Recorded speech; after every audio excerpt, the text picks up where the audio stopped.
All right, everyone. The other day, Newsweek reported and elaborated on a CNN piece, which is like, apparently it was their reporter there who got, I think it was Acosta, confronted by that little old lady while he was covering the Trump rally, and they're like, "Oh, you're fake news and shame on you and stuff." And he's like, "Well, I felt so intimidated with this little old lady confronting me. It was a terrible time." And this is really what the lamestream media has devolved into. See, they're reaping the repercussions of their own crusade against the alternative media and against sort of the anti-establishment uprising political and social factions of the world.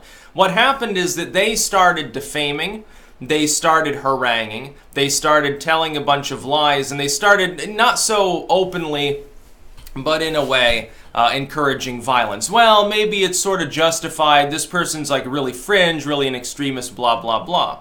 What happened is that those groups that they've targeted now have retaliated, and they're realizing that they're outnumbered and outmatched in every possible way. So now it's pity me. We're being attacked. The First Amendment is under fire. You know, even though we started this whole mess by labeling everyone we disagreed with for ideological reasons an extremist or fake news.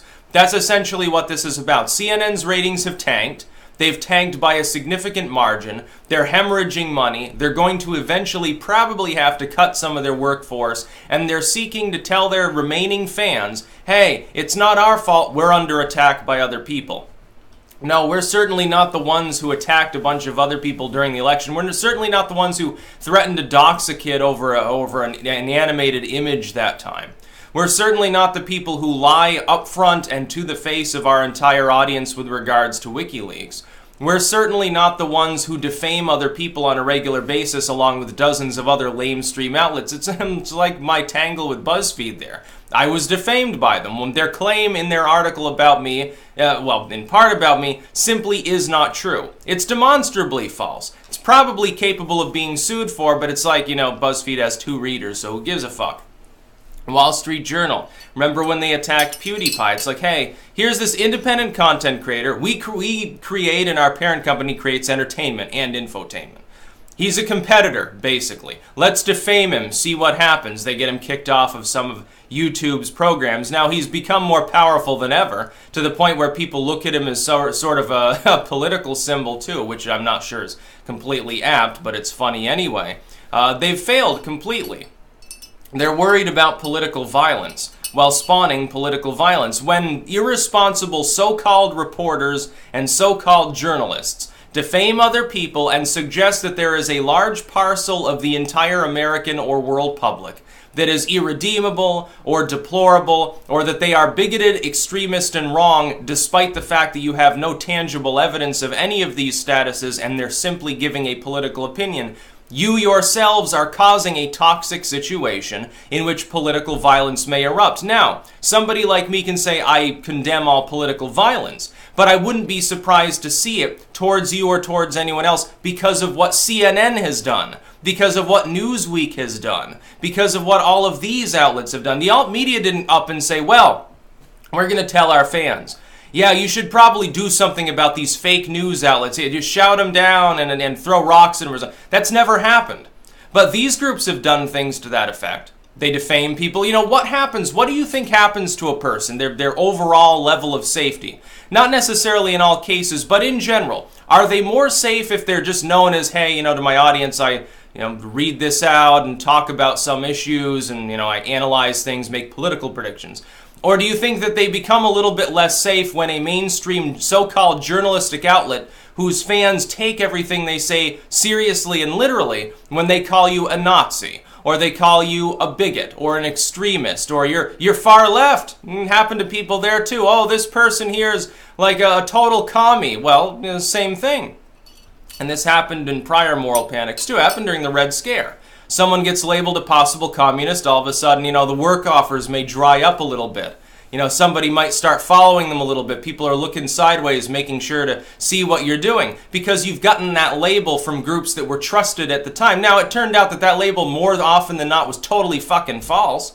And afterwards, these people are like, well, I guess I had the moral high ground the whole time because, they were fucked up, and they get remembered as fucked up. I have no doubt that 20, 30 years down the line, CNN and groups like that are going to be remembered for being fucked up. Because they're just propaganda outlets. They're trying to rebrand themselves.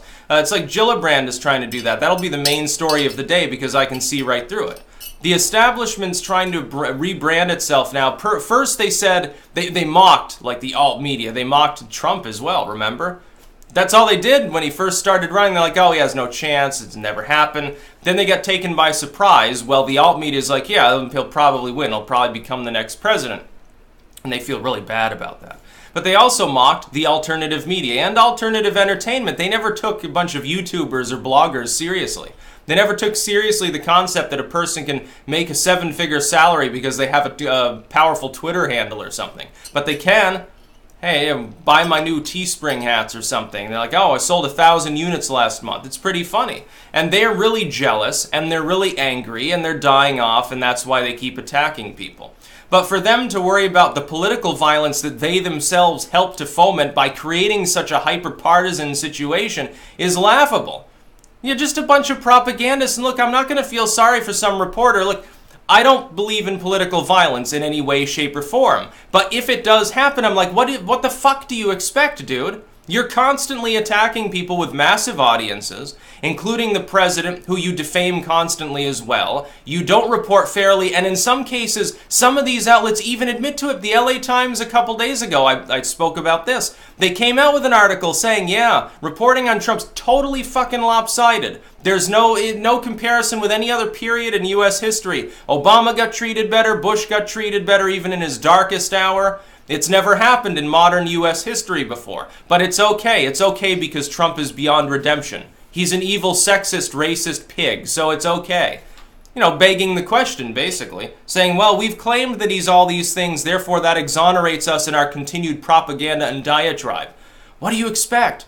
Don't you expect that his fans are gonna, the people who do wear MAGA hats and go to his rallies, don't you expect them to be pissed off at you for even admitting to the fact that you're propagandizing? Because you are. Dude, that's a good third of the entire voting public. And the extension beyond that of people who tacitly and more gently support him is considerable. We're talking several tens of millions of people here. In total, you pissed them off. You've pissed off, like my audience. I don't think that many of you watching this video are very, very kind towards CNN. No, if you go to a CNN video, you probably downvote it instantly and then troll it. Well, yeah, no shit, because groups like CNN are defaming every other YouTuber every other day. They defame everyone. It's just a bunch of bullshit. It's yellow journalism. It's not real journalism. It doesn't require any specific skill to just defame other people. Oh, well, I heard based on this site that says it's based on that site that says based on an anonymous tip, this person did something wrong. This is newsworthy because we happen not to like that person. Would you ever run the kind of defamatory slander and hit pieces that you make about people like me? Would you ever run those about someone who generally agreed with you and didn't attack you ideologically? No, of course not. Not in a million years. You defend them to the death. Because they make you money, probably, because they tend to be your own political allies. It's a bunch of nonsense. And when some journalist who makes, again, 6 and 7 figures, they go and they get a stern talking to from an old woman, and they say, well, I'm worried about political violence. Fuck off.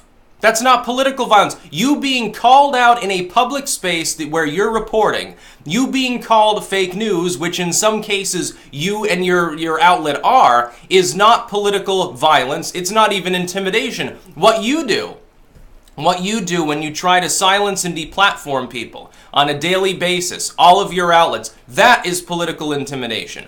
And it very realistically can spawn political violence because of the kind of toxic language that you use. Extremist, bigot, Nazi, deplorable, irredeemable. You get a lot of this shit from Hillary Clinton's people. That's creating the toxic environment we have in U.S. politics today. It's not just here, it's in the whole West. Hell, it's practically in the whole world. You see, South Africa right now has problems. There's plenty of toxic language to go around there, which is really funny because supposedly that's like, it's supposedly the messianic nation of leftism and multiculturalism is very, very funny. That's about all. Peace out.